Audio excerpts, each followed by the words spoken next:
Ukraine के राष्ट्रपति Volodymyr Zelensky ने हाल ही में एक इंटरव्यू के दौरान रूस के राष्ट्रपति व्लादिमीर पुतिन को लेकर एक बड़ी भविष्यवाणी की है, जिसे लेकर कई तरह की चर्चाएं हो रही हैं। जेलेंस्की ने कहा कि पुतिन जल्द मरने वाले हैं। इस विवादास्पद बयान के बाद इस पर तात्कालिक प्रतिक्रियाएं सामने आ रही हैं। तो चलिए जानते हैं इस भविष्यवाणी के बारे में और इसके पीछे की पूरी कहानी। यूक्रेन और रूस के बीच युद्ध की स्थिति पिछले कुछ सालों से काफी गंभीर हो चुकी है, खासकर 2022 में जब रूस ने यूक्रेन पर आक्रमण किया था।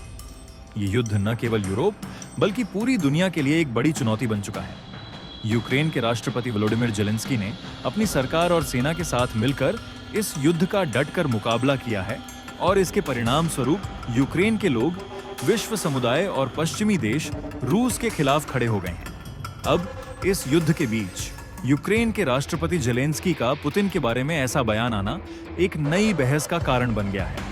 हाल ही में वोलोडिमिर जेलेंस्की ने एक इंटरव्यू में कहा कि पुतिन जल्द मरने वाले हैं। यह बयान सुनकर हर कोई चौंक गया, क्योंकि यूक्रेन के राष्ट्रपति द्वारा ऐसा बयान देना किसी भी तरह से सामान्य नहीं था। जेलेंस्की ने यह भविष्यवाणी तब की जब वह रूस के आक्रमण के कारण यूक्रेन में हो रही तबाही के बारे में बात कर रहे थे। जेलेंस्की ने यह भी कहा कि पुतिन की मानसिक स्थिति और उनके युद्ध के निर्णयों से यह स्पष्ट है कि वह जल्द ही अपने अंजाम तक पहुंचने वाले हैं। हालांकि उन्होंने यह स्पष्ट नहीं किया कि उनकी भविष्यवाणी का आधार क्या था, लेकिन उनका इशारा इस बात की ओर था कि पुतिन का शासन अब एक मोड़ पर पहुंच चुका है। ये बयान सुनने के बाद रूस में कई लोग इस पर प्रतिक्रिया दे रहे हैं। पुतिन के करीबी सहयोगी और रूस के अधिकारी इस बयान को बेतुका और अपमानजनक मानते हुए जेलेंस्की की आलोचना कर रहे हैं।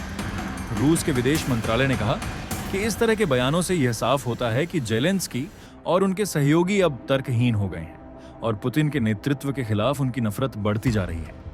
रूस ने इस बयान को पूरी तरह से नकारते हुए कहा कि यह एक महज राजनीतिक साजिश है और इसके माध्यम से यूक्रेन को कोई लाभ नहीं मिलेगा। रूस का कहना है कि पुतिन पूरी तरह से मजबूत है और उनकी सरकार पर कोई असर नहीं पड़ने वाला है।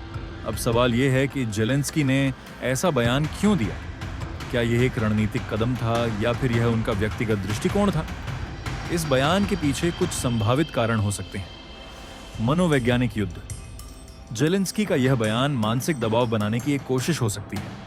युद्ध के दौरान मनोवैज्ञानिक रणनीतियां बहुत महत्वपूर्ण होती हैं और इस बयान के माध्यम से वह पुतिन के मनोबल को तोड़ना चाहते होंगे। पुतिन की सेहत। रूस में कई रिपोर्ट्स हैं जो यह संकेत देती हैं कि पुतिन की सेहत ठीक नहीं है।